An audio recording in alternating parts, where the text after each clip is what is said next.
Already एक chapter हमने study किया हुआ है, ठीक है। ऑलरेडी यूनिट्स एंड मेजरमेंट नाम का जो चैप्टर है ना, वो हमने स्टडी किया हुआ है। वो हमने स्टडी किया है for understanding dimensions and units. Mathematical methods is like basic mathematics, जो फिजिक्स के ऑलमोस्ट एंड तक आपको काम आएगा, ठीक है। एंड यूनिट्स एंड मेजरमेंट के साथ चैप्टर के क्वांटिटीज से वो चैप्टर बनता था, बट इसके वजह से वो चैप्टर्स के कैलकुलेशन सॉल्व होंगे। ये इतना पावरफुल चीज है। आपके स्टेट बोर्ड के टेक्स्ट बुक में ये भले चैप्टर नंबर 2 है, बट ये हर चैप्टर में आपको काम आने वाला है। एंड इस चैप्टर को हम लोग 3 पार्ट में कवर करेंगे। The very first part of this chapter is scalars and vectors. The second part of the chapter is actually calculus, and calculus के भी further 2 part होंगे। The very first part is going to be derivative, and the second part is going to be integration. And ये तीनों part कुछ ऐसे चीज हैं जो हम लोग हर बार हर जगह इस सुपीरियर लेवल पे एप्लीकेशन करने के लिए हमेशा काम आता है। अब शुरुआत करते हैं स्केलर्स एंड वेक्टर्स से। तो सबसे पहले ये जानते हैं कि what do you mean by scalar quantity. Scalar quantity किसको बोलते हैं, ये चीज पे ध्यान रखेंगे हम लोग, ठीक है। तो come on, let me explain you कि स्केलर क्वांटिटी क्या होता है। ओके, तो स्केलर क्वांटिटी को जब हम डिफाइन करते हैं, so we define it like these are physical quantities. These are physical quantities which only depend on their magnitude. These are the physical quantities which only depend on their magnitude for its measurement. Getting it? मतलब इसके measurement के लिए ये सिर्फ और सिर्फ उसके magnitude पर डिपेंड करता है। अभी कुछ कुछ बच्चे जो हैं वो बोलते हैं सर मैग्नीट्यूड का सिंपल भाषा में मतलब क्या है, what is the meaning of magnitude, magnitude का सिंपल भाषा में अर्थ क्या है। तो मैग्नीट्यूड का सिंपल भाषा में मतलब होता है वैल्यू। Getting it? वैल्यू होता है मैग्नीट्यूड का सिंपल भाषा में मतलब होता है वैल्यू।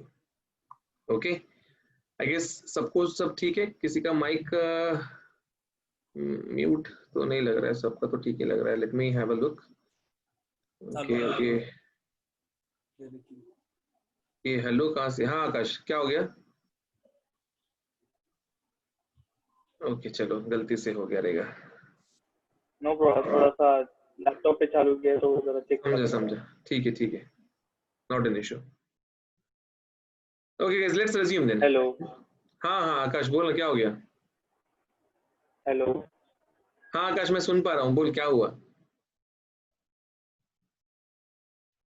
हाँ हेलो के आगे भी बोल आकाश। ठीक है, टेक्स्ट कर देना जो भी है। So guys, this is the definition. These are physical quantities which only depend on their magnitude for its measurement. अभी एग्जाम्पल अगर हम देखें, इनके लिए जो एग्जाम्पल्स हैं, अगर हम एग्जाम्पल्स पे गौर फरमाएं तो स्केलर्स का एग्जाम्पल में आता है सबसे सिंपल। अगर मैं बोलूं स्केलर्स के एग्जाम्पल में अगर हमको कुछ समझना है तो वो है डिस्टेंस। ठीक है, डिस्टेंस आता है, टाइम आता है, एनर्जी आता है, मास आता है, गेटिंग इट, पावर आता है, बहुत सारे आते हैं, एटसेट्रा, बहुत सारे आते हैं। Now scalar quantities are those which can be understood only with the help of their magnitude. अभी मतलब फॉर एग्जांपल मुझे कोई पूछता है कि यहां से दिल्ली कितना दूर है, तो मैं बोलता हूं भाई यहां से दिल्ली जो है 1500 किलोमीटर दूर है। जैसे मैं बोलता हूँ 1500 किलोमीटर दूर है, सामने वाला समझ जाता है कि बहुत दूर है, समझ में आया? क्योंकि 1500 किलोमीटर ये वैल्यू से ही समझ में आता है कि बहुत दूर है, वो भले कौन से भी डायरेक्शन में होने दे, किस भी दिशा में होने दे, बट वैल्यू से समझ में आता है कि अरे हाँ बहुत दूर है भाई, बहुत दूर है, इट्स नॉट सो क्लोज। अभी फॉर एग्जाम्पल एक बच्चा है, ठीक है, एक बच्चे को मैंने बोला कि जा बच्चा बाहर ना 5 किलो का बैग है उठा के लेके आ, तो बच्चा खुशी खुशी भाग भाग के जाएगा, 5 किलो का बैग उठा के लेके आएगा, गेटिंग इट? लेकिन अगर मैं उस बच्चे को बोलूं जा बच्चा बाहर 500 किलो का बैग है, 500 किलोग्राम का बैग है, उठा के ला, और बच्चे का वजन 40 किलोग्राम, वो बच्चा 500 किलोग्राम का वजन उठा पाएगा क्या? कोई भी एंगल से उठा पाएगा क्या? वो उठाने जाएगा, खुद उड़ जाएगा बेटा उस दुनिया से, गेटिंग इट? तो इसलिए वो बच्चा बोलेगा कि नहीं नहीं नहीं, मुझसे ना हो पाएगा।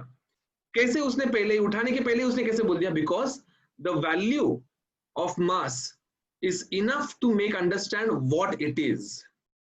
तो अगर एक क्वांटिटी उसको पूरी तरह से एक्सप्लेन कर सकता है just by using the value, then that particular quantity is called as physical quantity. समझ गए सब लोग ये बात? पक्का? ठीक है। देन दूसरा जो है वो है वेक्टर। कि वेक्टर किसको बोलेंगे? तो vector quantities, these are physical quantities which depend on magnitude as well as direction, and it also obeys law of vector addition। तो ये हमारा सो कॉल्ड वेक्टर्स का डेफिनेशन है। कौन सी चीजों को हम वेक्टर्स कहते हैं? तो भाई वेक्टर्स उन चीजों को कहते हैं जो चीज वेलोसिटी होता है, जैसे कि एक्सेलरेशन होता है, जैसे कि गेटिंग इट, फोर्स हो गया, देन उसके बाद में डिस्प्लेसमेंट हो गया, ऐसे बहुत सारे एग्जांपल है, ठीक है? तो स्केलर्स एंड वेक्टर्स में फर्क क्या है? क्या फर्क है भाई स्केलर्स में और वेक्टर्स में? फर्क क्या है? स्केलर वो है जिनको पूर्णतः जस्ट बाय उसके मैग्नीट्यूड से ही हम समझ पाते हैं, बट वेक्टर वो होता है जिसको सिर्फ मैग्नीट्यूड से समझा नहीं जा सकता, गेटिंग इट? वेक्टर्स के लिए आपको डायरेक्शन का भी इंपॉर्टेंस है, डायरेक्शन भी होना जरूरी है। अभी फॉर एग्जांपल अभी एक मनुष्य जो है, लेट अस से ये हमारा ऐसे डायरेक्शन है, ये ऊपर नॉर्थ है, इधर ईस्ट है, इधर वेस्ट है, इधर पे साउथ है, ठीक है? अभी एक इंसान यहाँ पे है, लेट्स से ये कल्याण है, ओके, एंड यहाँ पे CST है। उसने जीपीएस ऑन किया, ठीक है, एंड जीपीएस में डाला कि he wants to go CST, और अगर जीपीएस ने बोला your destination is 70 kilometres from this position, और इतना बोल के जीपीएस शांत हो गया, तो इंसान CST पहुंच पाएगा क्या रे? बोलो गाइस, पहुंच पाएगा क्या इंसान CST? सिर्फ 70 किलो वैल्यू बताने से पहुंचेगा क्या वो? नहीं पहुंचेगा, गेटिंग इट? क्या बताना पड़ेगा उसको? उसको बोलना पड़ेगा कि भाई साहब आप 20 किलोमीटर ईस्ट जाओ, फिर उसके बाद 20 किलोमीटर नॉर्थ जाओ, फिर उसके बाद 10 किलोमीटर वेस्ट जाओ, फिर उसके बाद नॉर्थ ईस्ट जाओ, तब जाके तुम CST पहुंचेंगे। तो उसको पाथ डिफाइन करने के लिए डायरेक्शन बताना जरूरी है, राइट? बिना डायरेक्शन के हम डिस्प्लेसमेंट बता पाएंगे क्या उसका, कि कैसा डिस्प्लेसमेंट होना चाहिए वो पार्टिकल का या वो इंसान का? It's not possible, getting it? तो वेक्टर क्वांटिटी को सिर्फ और सिर्फ मैग्नीट्यूड से समझा जा सकता है क्या? कदापि नहीं, गेटिंग इट? बिल्कुल नहीं समझ सकते। अभी जैसे कि एक बिल्डिंग है, ठीक है, ये बिल्डिंग का first floor, second floor, third floor, fourth floor, ऐसा 4 फ्लोर है, ठीक है। अभी जैसे कि ये फर्स्ट, सेकेंड, थर्ड और फोर्थ, अगर सेकेंड फ्लोर पे एक इंसान है, ठीक है, उसने फोन किया कि भाई साहब इधर पे जिम किधर है, तो सामने वाले ने बोला कि हाँ सर जिम जो है ना एक फ्लोर आपके रूम में और जिम में 1 फ्लोर का फर्क है। अभी आपके रूम में और जिम में 1 फ्लोर का फर्क मतलब ऊपर भी हो सकता है, नीचे भी हो सकता है। तो प्रॉपरली डिफाइन करने के लिए डायरेक्शन बताना जरूरी कि सर आपके और जिम के बीच में 1 फ्लोर का फर्क है, बट वो 1 फ्लोर आपसे ऊपर है या 1 फ्लोर आपसे नीचे है, ऐसा बोलेंगे तो भाई मतलब बनेगा। करेंगे तो ये चीज यहाँ पे हमको समझना है, ये चीज बहुत ज्यादा महत्वपूर्ण है कि डायरेक्शन के बिना ये चीज हम समझ ही नहीं पाएंगे। Okay, let me give you one more example. Let me take an example of distance and displacement. कि क्यों डिस्टेंस एंड डिस्प्लेसमेंट को scalar quantity and vector quantity में अलग अलग डिफाइन किया गया है। किसी को याद है डिस्टेंस का डेफिनेशन याद है किसी को? डिस्टेंस को किसको बोलते हैं और डिस्प्लेसमेंट किसको बोलते हैं? एनीवन? किसी को याद है? नहीं, क्या बात कर रहे हैं? No one, literally no one? Distance का measurement of one point to another. Okay, and displacement क्या है? एक कोई भी shortest distance. Shortest distance is displacement, ठीक है। चलो, अभी सपोज एक बहुत ही हैंडसम बालक, ठीक है, एक बहुत ही हैंडसम बालक ओरिजिन पे खड़ा है, ठीक है, एंड वो बालक 2 कदम आगे जाता है, फिर और 2 कदम आगे जाता है, फिर 3 कदम पीछे आता है। Getting it? 2 कदम आगे, 2 कदम आगे और फिर 3 कदम पीछे आता है। ये मतलब कैसे होएगा? 2 कदम आगे मतलब पहले कहां पहुंचा रहेगा वो बालक? 2 पे, ठीक है, फिर उसके बाद और 2 कदम आगे मतलब कहां पहुंचा है वो बालक? 4 पे, फिर 3 कदम पीछे मतलब कहां पे आया वो? 1 2 3, मतलब अभी वो बालक कहां पे है? 1. वो बालक 1 पे है। Getting it? अब जब हम कैलकुलेट करेंगे डिस्टेंस एंड जब हम कैलकुलेट करेंगे डिस्प्लेसमेंट, तो डिस्टेंस में सिर्फ मैग्नीट्यूड कंसिडर होगा एंड डिस्प्लेसमेंट में सिर्फ मैग्नीट्यूड कंसिडर नहीं, उसके साथ डायरेक्शन भी कंसिडर किया जाएगा, ठीक है। तो सबसे पहले डिस्टेंस लेते हैं। तो डिस्टेंस में कैसा हो रहा है? पहले कितना चला? पहले चला 2, फिर उसके बाद कितना चला? और 2, फिर उसके बाद कितना चला? और 3 चला। तो 2 + 2 + 3, 2 + 2 + 3 कितना होगा गाइस? 7। तो भाई इस बंदे ने, ये हैंडसम लड़के ने 7 कदम चला है, 7 कदम, ओके, 7 कदम चला है। अब डिस्प्लेसमेंट ठहरा वेक्टर क्वांटिटी, तो वेक्टर क्वांटिटी में आपको कोई तो एक डायरेक्शन पॉजिटिव लेना पड़ेगा। तो हमने बोला ओरिजिन के राइट साइड में जो भी डायरेक्शन है वो पॉजिटिव है। अगर मैंने राइट साइड का डायरेक्शन पॉजिटिव लिया तो ऑटोमेटिकली लेफ्ट साइड का डायरेक्शन क्या हो जाएगा? नेगेटिव हो जाएगा, ऑब्वियसली ना। अगर मेरा राइट साइड का डायरेक्शन पॉजिटिव है तो लेफ्ट का क्या हो जाएगा? नेगेटिव। तो राइट साइड में जो भी डिस्टेंस ट्रैवल किया जाएगा उसको प्लस किया जाएगा और लेफ्ट पे जो भी डिस्टेंस होएगा वो ऑटोमेटिकली माइनस होएगा। मतलब क्या होएगा? पहला कदम 2 कदम टुवर्ड्स राइट, तो यहाँ पे लिखा जाएगा +2, फिर प्लस 2 कदम टुवर्ड्स राइट वापस से +2, फिर प्लस 3 कदम टुवर्ड्स लेफ्ट, लेफ्ट में गए डायरेक्शन पलटा तो मैग्नीट्यूड भी पलटा, -3. तो -3 आएगा। एंड 4 - 3 कितना होता है guys? 1. Getting it? So guys, can you see the difference here, man? Can you see the difference? Distance आया 7 और displacement कितना आया? 1. इसका क्या अर्थ है रे? इसका क्या अर्थ है कि डिस्टेंस को फर्क नहीं पड़ता है बट डिस्प्लेसमेंट को फर्क पड़ता है। इसलिए बचपन में सिखाया जाता था कि डिस्टेंस जो है it is the actual path travelled. Distance पता होता है तो आपको पता होता है कि आपने कितना पाथ ट्रैवल किया है, and displacement is nothing but the shortest distance between the initial and final position. वो भी देखो, वो भी यहाँ पे जस्टिफाई हो रहा है। इनिशियल एंड फाइनल पोजीशन के बीच में कितना डिस्टेंस है गाइस? इनिशियल एंड फाइनल के बीच में 1, तो डिस्प्लेसमेंट भी कितना है ऑटोमेटिकली 1 आया। मतलब कहीं ना कहीं पे डिस्टेंस और डिस्प्लेसमेंट का जो डेफिनेशन हमको बचपन में सिखाया जाता था, उनको वेक्टर्स के रूल फॉलो करके होने के बाद ही सिखाया जाता था। वो डेफिनेशन इनको मद्देनजर रख के ही बने हुए हैं, खाली तुमको बचपन में बोलते नहीं थे कि ये ऐसे होता है, बट अभी जब कि तुम बड़े होते जा रहे हो तो ये बहुत इंपॉर्टेंट है कि दुनिया के राज के पन्नों में से एक एक पन्ने तुम्हारे लिए खोल खोल के रखे जाए। क्लियर है ये पार्ट सबको? डिस्टेंस डिस्प्लेसमेंट समझ में आ गया? किसी को डाउट है इसमें? किसी को कुछ पूछना है? पक्का? ठीक है। So let's move ahead, and before we move ahead I would like you people to note it down, so please note it down guys. करते हैं फिजिक्स के स्टडी को। सपोज एक किसान है रे, एक फार्मर है,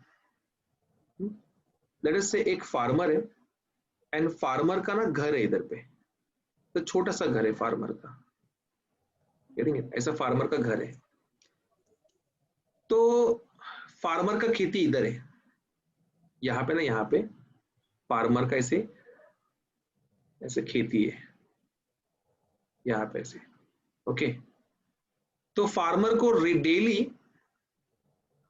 डेली उसको, अभी आई होप तुमको डायरेक्शन समझता है सबको, this is north, this is east, this is west, this is south. तो फार्मर को डेली 3 किलोमीटर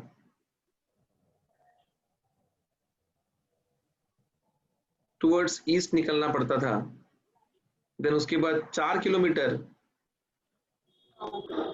टुवर्ड्स नॉर्थ जाना पड़ता था, तब जाके उसके वो फील्ड पे पहुंचता था। सो गाइस मुझे बताओ, फार्मर ने डिस्टेंस कितना ट्रैवल किया रे? 5 किलोमीटर। डिस्टेंस कितना ट्रैवल किया फार्मर ने? 5 किलोमीटर। गलत बेटा, गलत बता दिए बेटा आपने, पारस बेटा आपने गलत बता दिए।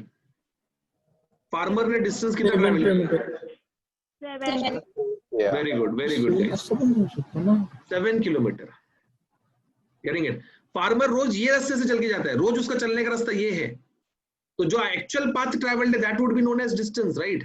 नहीं समझ पाए पारस? नहीं Paras, you disagree? Are you disagreeing Paras? Sir पर ऐसा अपना ऐसा भी जा सकता है ना, वो डायरेक्ट घर से ऐसा? बेटा रास्ता तो ये है, तो रास्ता तो यही फॉलो करेगा ना वो। सर पर नहीं सर, ठीक है। डिस्टेंस का डेफिनेशन भूल रहा है बेटा तू, तो डिस्टेंस का डेफिनेशन भूल रहा है। Distance is the path travelled. अगर तू ऐसे ट्रैवल करेगा, ऐसे, गेटिंग इट? तो ये जो है ये पाथ डिस्टेंस कहलाएगा, इररेस्पेक्टिव कि वो कितना नजदीक है या कितना दूर है। जो रास्ता तूने ट्रैवल किया वो डिस्टेंस कहलाएगा, समझा? अब डिस्प्लेसमेंट क्या बोलता है? डिस्प्लेसमेंट बोलता है कि I am the shortest distance possible, getting it? I am the shortest distance possible between the initial and final position. तो शॉर्टेस्ट डिस्टेंस क्या पॉसिबल रहेगा? ये रहेगा, this is the shortest distance possible, getting it? तो ये displacement है। तो displacement कैसे प्राप्त करेंगे हम लोग? ये 90 डिग्री दिख रहा है आपको यहाँ पे। सो गाइस कैसे लगाएंगे डिस्प्लेसमेंट, कैसे निकालेंगे आप? पाइथागोरस थ्योरम लगाएंगे आप, which would be what? 3 का स्क्वायर प्लस 4 का square, 5 kilometers. that is 9 plus 16, that is 25, that is 5 kilometre. मतलब डेली बेसिस पे फार्मर का 5 किलोमीटर का डिस्प्लेसमेंट होता है घर से फार्म जाने के लिए, एंड डेली बेसिस पे उसका डिस्टेंस क्या होता है? 7 किलोमीटर। अभी 7 किलोमीटर कैसे आया मुझे? 7 किलोमीटर मुझे आया 3 + 4 करके, है क्या नहीं? तो इस टाइप के एडिशन को हम लोग कहते हैं स्केलर एडिशन। स्केलर एडिशन मतलब डायरेक्टली ऐड करना। और 5 किलोमीटर कैसे आया हमको? 5 किलोमीटर हमको आया ऐसे, इस तरीके से। इसको क्या बोलते हैं? इसको कहते हैं वेक्टर एडिशन। मतलब नंबर्स को अगर तुम डायरेक्टली ऐड करते हो तो उसको हम कहेंगे स्केलर एडिशन, बट अगर उसी नंबर को तुम स्क्वायर करके स्क्वायर रूट के अंदर ऐड कर रहे हो, गेटिंग इट? ईच नंबर को जब तुम स्क्वायर करके स्क्वायर रूट के अंदर ऐड करते हो तो वो क्या कहलाएगा गाइस? वो क्या कहलाएगा? वो कहलाएगा वेक्टर एडिशन। एडिशन। समझा? वो कहलाता है वेक्टर एडिशन। तो ये बात हमको समझ में आया कि भाई scalar addition and vector addition में फर्क क्या होता है।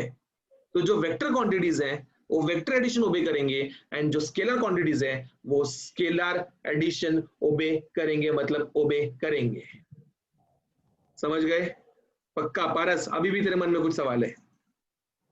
नहीं, वो मैंने डिस्प्लेसमेंट निकाला था, वही हाँ पाइथागोरस लगाया डायरेक्ट। बराबर। और मैं तेरे को पूछ रहा था डिस्टेंस और हाँ अच्छी लगे मेरे को डिस्प्लेसमेंट बता रहा था। Getting it? पब्लिक तेरे को पूछ रहे हैं कि भाई साहब कल्याण कैसे जाने का, कल्याण कैसे जाने का, लेकिन तू उनको बोल रहा है कि तुम ऐसा जाओगे तो तुम सीएसटी पहुंचोगे, तुम ऐसे जाओगे तो तुम सीएसटी पहुंचोगे। पब्लिक बोल रहा है कि हमको सीएसटी नहीं जाने का है, हमको कल्याण जाने का है, लेकिन तू उनको सीएसटी पहुंचा के छोड़ेगा। Getting the point?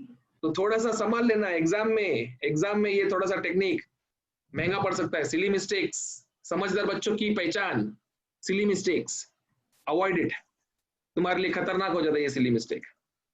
So guys now let us explore the term vector। ठीक है कि भाई वेक्टर कौन है, कौन है वेक्टर इस दुनिया में? वेक्टर कौन है? हमने डिफाइन तो किया, उसका डेफिनेशन तो पढ़ लिया, बट वेक्टर होता क्या है, असलियत में वेक्टर है क्या चीज?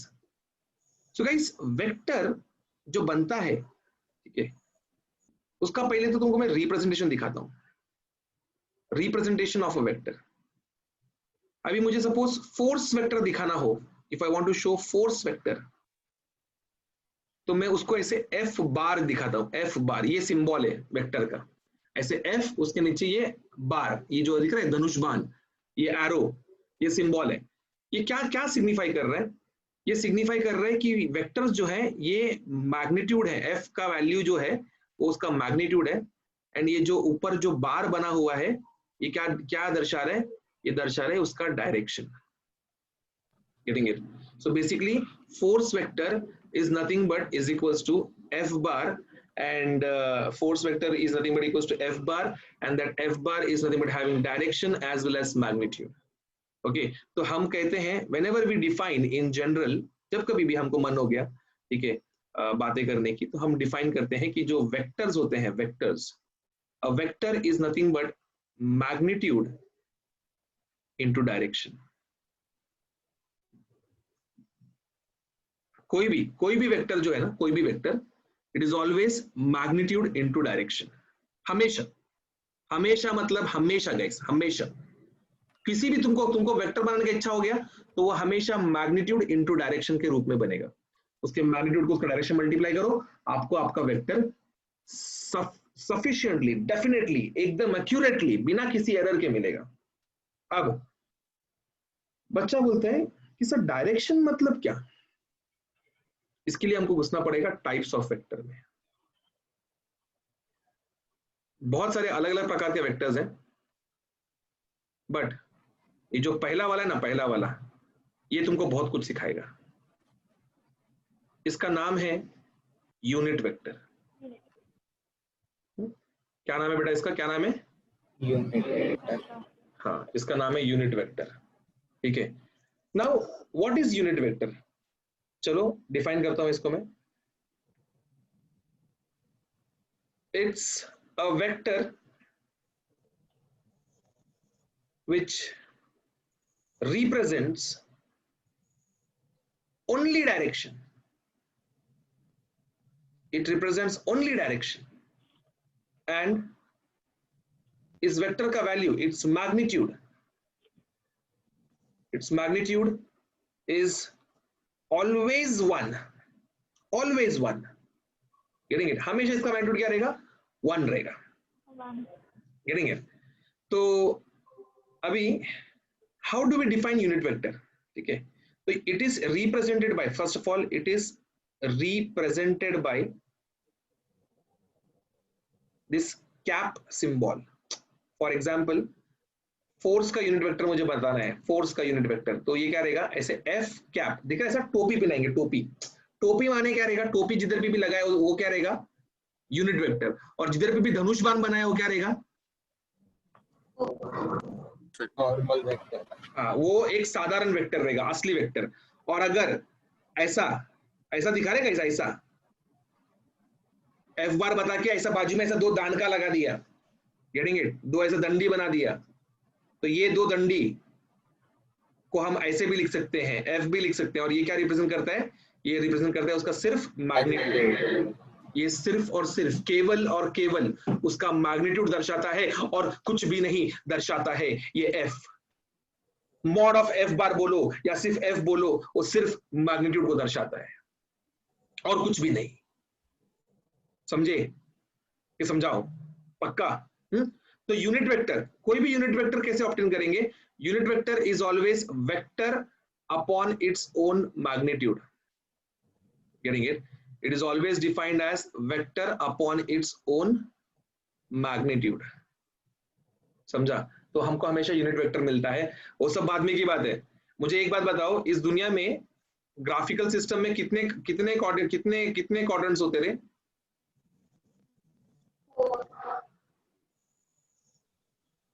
तुमको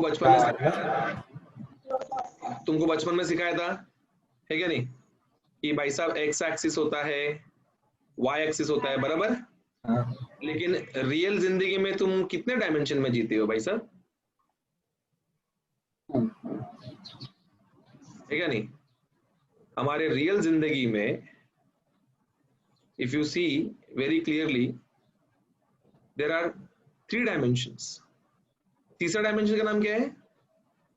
Z, गेटिंग इट? इसलिए वो x, y और z था। गाइस वो पॉइंट जहां पे x, y, z तीनों मिलते हैं, उस पॉइंट को हम ओरिजिन कहते हैं, गेटिंग इट? एंड आज के बाद तुम ऐसा नहीं बोलोगे कि ये पार्टिकल ने 2 कदम x एक्सिस पे चला है, पार्टिकल ने 4 कदम y एक्सिस पे चला है। तुम कैसे बोलोगे?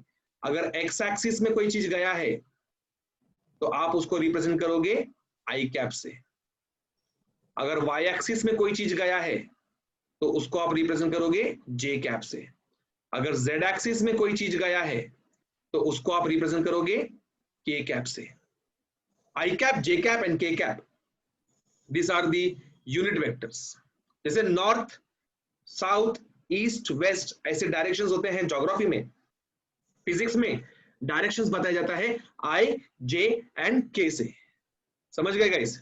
पक्का? मतलब क्या? मतलब एक्स एक्सिस में कोई ट्रैवल कर रहा है तो उसका यूनिट क्या रहेगा? यूनिट वेक्टर आई कैप। एक्सिस में कोई ट्रैवल कर रहा है तो क्या रहेगा? के कैप। एंड गाइस अगर कोई जेड एक्सिस में ट्रैवल कर रहा है तो क्या रहेगा? के कैप। के कैप रहेगा। अभी गाइस मेरे मन में एक सवाल है and I am very sure कि तुम उसका जवाब मुझे दे सकते हो। अगर पॉजिटिव एक्स एक्सिस में ट्रैवल किया तो आई कैप रहेगा, ये नेगेटिव एक्स एक्सिस में ट्रैवल किया तो क्या रहेगा? Minus I cap. क्या बात है, it would be minus I cap. And guys negative Y axis में ट्रैवल किया तो क्या रहेगा? Minus J cap. बाकी लोग माइक अनम्यूट नहीं हो रहे क्या? हाँ चल पारस जरा भी देखते कौन बोलता है। जेड का डायरेक्शन में ट्रैवल कर रहे के कैप, नेगेटिव जेड में ट्रैवल किया तो क्या रहेगा डायरेक्शन? माइनस के cap. It would be minus के कैप। बाकी के जो भी बच्चे मैं सवाल पूछ रहा हूं और शांतता बना के बैठे हैं, कभी भी शिकार हो सकते हैं तुम लोग, कभी भी। तो कंटिन्यूअसली बातें बनाए रखना, ओके? चलो अभी गाइस मुझे एक सिंपल सा बात बताओ। अभी सपोज एक इंसान जो है, ये सपोज ये पॉइंट एक इंसान है और ये ट्रैवल कर रहा है ऐसे, तो इसने ऐसा 5 किलोमीटर ट्रैवल किया, ठीक है? तो ये ग्राफिकली मैंने ऐसा रिप्रेजेंट किया। ये वेक्टोरिकली अगर मेरे को इसका डिस्प्लेसमेंट दिखाना है, एस बार इज डिस्प्लेसमेंट, तो मैं कैसे दिखाऊंगा? क्या डेफिनेशन है वेक्टर का?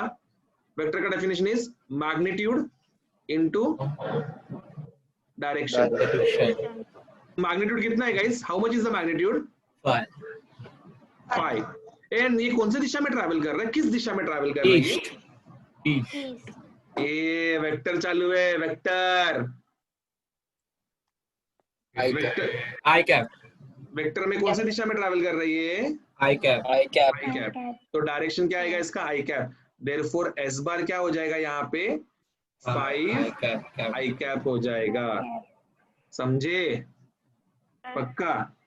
हाँ? तो कोई वेक्टर अगर ऐसे जा रहा है, ऐसे, ओके, 3 किलोमीटर गया ऐसे, और इसको मैंने सपोज बोला y बार, बोला इसको y बार, ठीक है।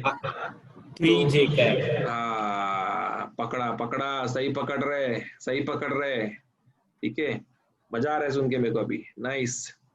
तो अगर एक वेक्टर ऐसा 5 किलोमीटर चला, उसके बाद ऐसे अगर वो 4 किलोमीटर चल रहा है, तो क्या करेंगे हम लोग, उसको लिखेंगे 5i cap plus 4j cap. 4j cap.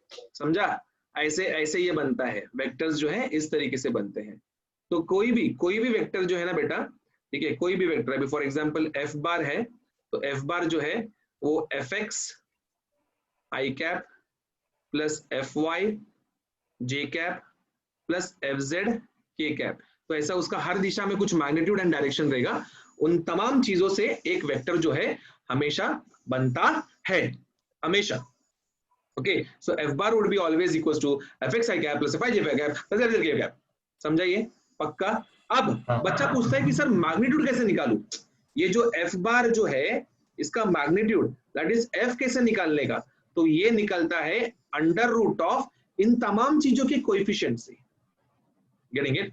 You have to just take coefficients का square and add them, that is it would be fx square plus fy square plus fz square. समझे गाइस? पक्का? नहीं नहीं नहीं, हाँ मेरे को मतलब एफ बार वाला सिखाओ ना सर। कौन सा? एफ बार वाला जो अभी आप करवा रहे थे वो। देखना बेटा, वापस देखना। a बार, अगर a bar is some ax i cap plus ay j cap plus az k cap, okay, तो what would be magnitude of a bar और what would be magnitude of a? कैसे निकालेंगे इसको हम लोग? It would be under root of coefficient का square का addition, ax square plus ay square plus az square.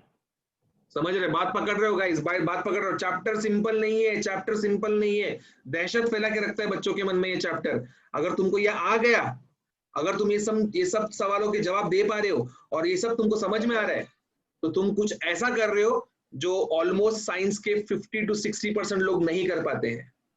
It's not that easy to understand. रट्टा कोई भी मार लेता है, समझना is way beyond. Let's consider more examples. चलो हमारे किसान के पास चलते हैं। एक किसान का ये चीज को वेक्टर्स के नजर से देखें क्या गाइस? तैयार हो क्या? चलो, तो this is going 3 kilometre in x direction 3i cap and this is going 4 kilometer in y direction. So guys, my displacement vector would be what? 3i cap plus 4j cap. It would be 3i cap plus 4j cap. And guys, if I want to find displacement का magnitude, तो कैसे निकालें? Charudatta Patil, displacement का magnitude कैसे निकालेगा बेटा? 3 का square plus 4 का स्क्वायर। ऊपर छत लगाया नहीं, घर बना रहे, बारिश में भीग जाओगे। हाँ रूट में। It would be under root of 3 का स्क्वायर प्लस 4 का square, that would be under root of 25 and that would be 5. So is it matching with the mathematics of reality? हाँ Is it matching? मतलब vectors के बारे में हमने जो भी अभिप्राय बनाया और जो भी सीखा वो सब के सब सच है और वो सब के सब वैलिड है। क्या बोलते हो? पक्का समझ में आया? सर। चलिए शुभारंभ कीजिए, लिख लीजिए। So we have a rocket, ठीक है, दिवाली वाला रॉकेट नहीं है भाई साहब, नासा लेवल का रॉकेट है, ठीक है। So we have a rocket, थोड़ा रॉकेट का डायग्राम समझ लो, ठीक है, ठीक है, ये रॉकेट है हमारा। तो रॉकेट जो है, क्वेश्चन में बोला है रॉकेट गोज 3 किलोमीटर ईस्ट, पहले तो नॉर्थ जाएगा, 3 kilometre north, 4 kilometre east and again goes 5 kilometre north and 2 kilometre west, ठीक है, और हमको निकालना है इसका डिस्प्लेसमेंट वेक्टर। तो गाइस सबसे पहले डायग्राम कैसे बनेगा? 3 किलोमीटर नॉर्थ, बराबर, फिर 4 किलोमीटर ईस्ट, फिर 5 किलोमीटर नॉर्थ, और उसके बाद 2 किलोमीटर वेस्ट, ठीक है। मतलब हमारा एस बार जो बनेगा यहाँ पे, एस बार वो क्या बनेगा? सबसे पहले guys 3 3 J cap. J cap फिर plus 4 I four cap. I cap 4 I cap, I cap फिर 5 J cap 5 J cap 5 जे कैप, फिर 5J cap plus 2 K cap. minus 2 I cap minus K. ये आई आएगा ना, सॉरी आई आएगा ना, minus 2 I cap। ठीक है। तो देयरफॉर अल्टीमेटली अपना क्या बनेगा? एस बार क्या बनेगा अपना अल्टीमेटली? आई को पहले लिखने का कभी भी, 4 आई कैप माइनस 2 आई कैप प्लस 3 जे कैप प्लस 5 जे कैप। अब इसको ऐड कर देंगे तो क्या हो जाएगा? 4 आई कैप माइनस 2 आई कैप, ये हो जाएगा 2 आई कैप, और ये हो जाएगा 8 J cap 8J cap. 8 जे कैप हो जाएगा। समझ गया बेटा? ये पक्का? तो ये वेक्टर निकाला। ये इसका अगर मैग्नीट्यूड निकालना रहेगा तो क्या करूँ रे मैग्नीट्यूड निकालने के लिए? रूट 2 का स्क्वायर प्लस 8 का स्क्वायर। क्या बात है, सीख गए मेरे शेरों। तो this would be 4 plus 2 root 17 64, that would be root 68। इतना भी लिख के छोड़ दे तो चलेगा, सिंप्लीफाई किया तो भी चलेगा, it's up to you, it's all your choice. Unit vector, unit vector actually हमने ऑलरेडी सीखा हुआ है, ठीक है। किसे कहते हैं यूनिट वेक्टर? इसे कहते हैं यूनिट वेक्टर। यूनिट वेक्टर को क्या करने का? वेक्टर को डिवाइड करने का उसके मैग्नीट्यूड से। ओके, समझा? तो सवाल है, find unit vector of A bar and a bar is given as 3 I cap minus 2 j cap plus 1 k cap। ऐसा a बार दिया है। तो गाइस यूनिट वेक्टर a बार का यूनिट वेक्टर क्या रहेगा? It would B a cap, and what would be a cap? It would be vector upon its own magnitude। okay, it would be what? Simply vector upon its own magnitude। तो vector तो अपने को पता है 3 आई cap minus 2 जे cap plus के cap है, लेकिन magnitude निकालना पड़ेगा। तो सबसे पहले ए का मैग्नीट्यूड निकालेंगे। कैसा आएगा ए का मैग्नीट्यूड? इट वुड बी 3 का स्क्वायर प्लस कोएफिशिएंट, जे का कोएफिशिएंट क्या है? -2 है जे का कोएफिशिएंट, तो -2 का स्क्वायर प्लस 1 का स्क्वायर, जबकि वो -2 से कुछ फर्क पड़ता नहीं क्योंकि स्क्वायर होने के बाद सब प्लस ही हो जाता है। तो ये हो जाएगा 9 प्लस 4 प्लस 1, देयरफॉर ए का वैल्यू कितना आएगा guys? It would be under root of 14, root 14, ठीक है। तो यहाँ पे हम लोग लिख देंगे रूट 14, लास्ट में इसको कैसे एक्सप्रेस करेंगे? 3 अपॉन रूट 14 आई कैप माइनस 2 अपॉन रूट 14 जे कैप प्लस 1 अपॉन रूट 14 के कैप। तो ये हो गया हमारा so called unit vector. And अगर किसी ने बोला एंड ऑल्सो वेरीफाइड, तो गाइस अभी वेरीफाई करने के लिए कोई दूसरा है क्या अपने पास? वेरीफाई करने के लिए कोई जानकारी है यूनिट वेक्टर का अपने पास? हाँ गाइस, वेरीफाई करने की कोई जानकारी है क्या अपने पास? कोई यूनिट वेक्टर के बारे में कुछ बात पता है तुमको जो उसके डेफिनेशन में लिखा हुआ था? 1 रहता है यूनिट वेक्टर का क्या बोल रहे चारू दत्त? यूनिट वेक्टर का मैग्नीट्यूड 1 होता है ऑलवेज। ओके, मतलब if I take magnitude of unit vector it has to be equals to what? 1। It has to be equals to 1, ठीक है, चलेगा। So for verification, ठीक है, let us go for verification। तो इसका मैग्नीट्यूड कैसे निकलेगा? कोई भी वेक्टर का मैग्नीट्यूड वैसे निकलता है, it is always under root of coefficient का square, it would be 3 upon root 14 का स्क्वायर प्लस -2 अपॉन रूट 14 का स्क्वायर प्लस 1 अपॉन रूट 14 का स्क्वायर। क्या बनेगा रे ये? This would be 9 by 14 plus 4 by 14 4 by 14 plus 1 by 14। तो ultimately क्या होएगा ये? Under root of 9 plus 4 plus 1, denominator सबका सेम है 14, therefore this is 14 upon 14, 14 cut, root 1 is 1, hence verified. Clear? Vectors lecture 1 डोक्यात गेलं का? Yes. Yes, sir.